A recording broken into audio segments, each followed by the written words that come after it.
Selamat pagi, Assalamualaikum warahmatullahi wabarakatuh. Salam sejahtera bagi kita semua.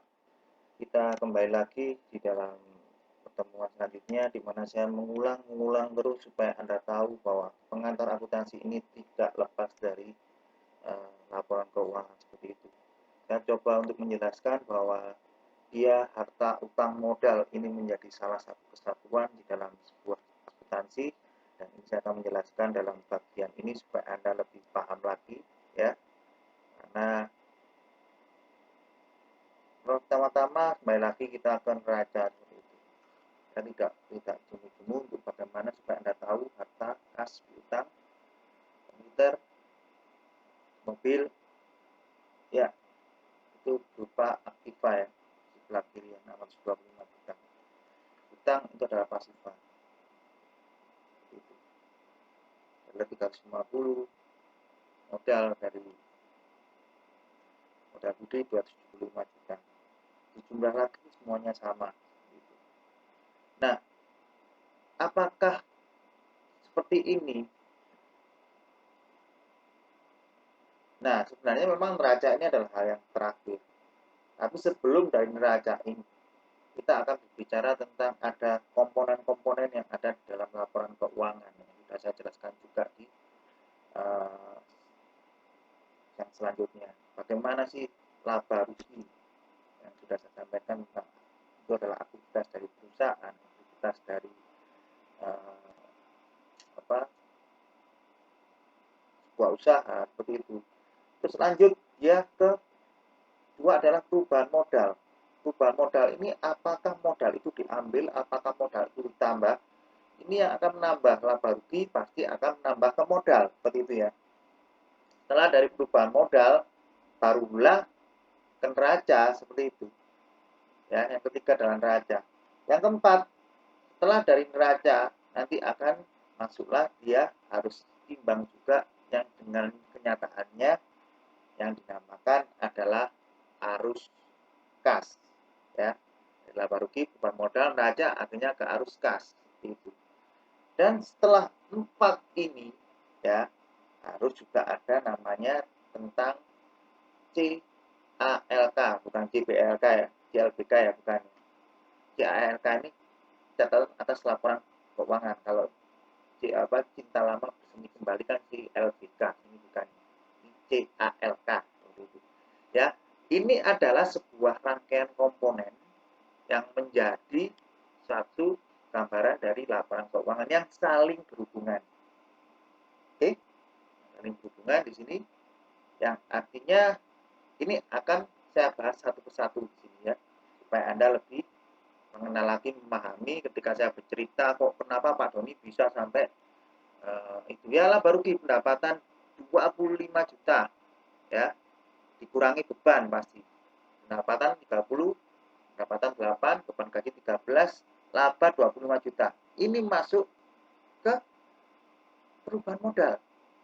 Ya, karena modal masuk atau modal keluar seperti itu. Nah, ini masuk ke perubahan modal seperti itu. Jadi artinya laba itu menambah perubahan modal, ya. Jadi laba bukan masuk ke kantong pribadi Anda, tapi masuk ke perubahan modal 25 juta menjadi modal akhir seperti itu. Oke ya. Sampai di sini mungkin Anda mulai sedikit paham ya tentang akuntansi seperti itu ya. Setelah dari perubahan modal, kita berbicara ya tentang neraca, ya. Tentang neraca itu bagaimana ini adalah perimbangan 275 juta modal akhir, dia masuk dalam neraca di sisi sebelah kredit atau sebelah kanan, ya. Nah, sebelah kanan, sebelah kiri aset, sebelah kanan liabilitas plus modal seperti itu, ya. Kita saya mencoba untuk menjelaskan ini secara lebih singkat aja, ya. Modal di situ masuk di situ 275 juta kalau jumlah semuanya menjadi 625 juta yang tadi awal dijelaskan di situ.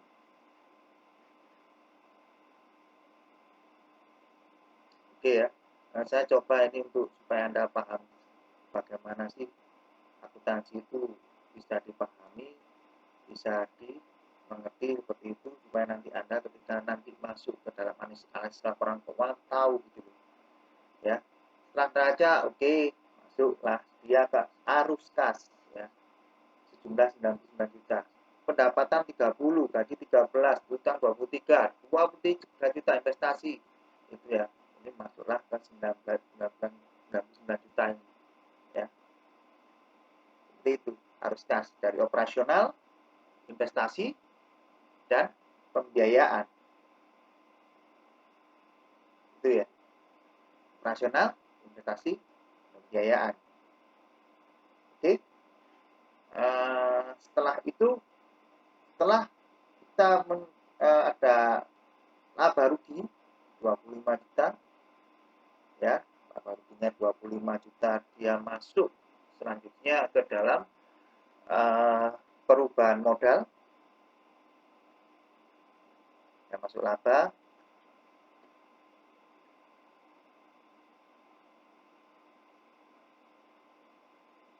masuk lagi dia ke neraca,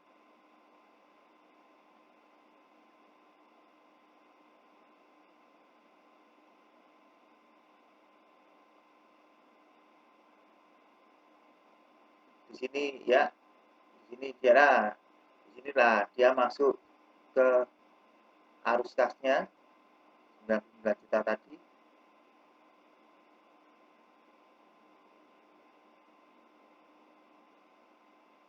Inilah yang dimaksud dengan catatan atas laporan keuangan seperti itu ya. Jadi penjelasan saya saat ini itu supaya Anda lebih lagi memahami ya. Kenapa kemarin ketika saya bernegosiasi dengan orang pajak itu harus paham dulu ya. Apa yang ada diisi di dalam keuangan dari teman saya tersebut. Jadi bukan berarti saya itu melawan dari sebuah aturan yang ada, tapi kalau kita benar-benar memahami ini, benar nggak itu hutang atau benar nggak itu sebagai pendapatan, kita harus mengerti dan kita harus bisa membuktikan seperti itu. Inilah yang kita pahami supaya nantinya ketika kita menghadapi sesuatu, ketika kita menjadi seorang manajemen keuangan, semuanya itu bisa diberikan dengan baik. Oke ya, ini yang saya sampaikan pada pertemuan hari ini. Kiranya pertemuan hari ini bisa bermanfaat bagi Anda semua. Saya akhiri pertemuan kita. Selamat pagi. Wassalamualaikum warahmatullahi wabarakatuh. Salam sejahtera bagi kita semua.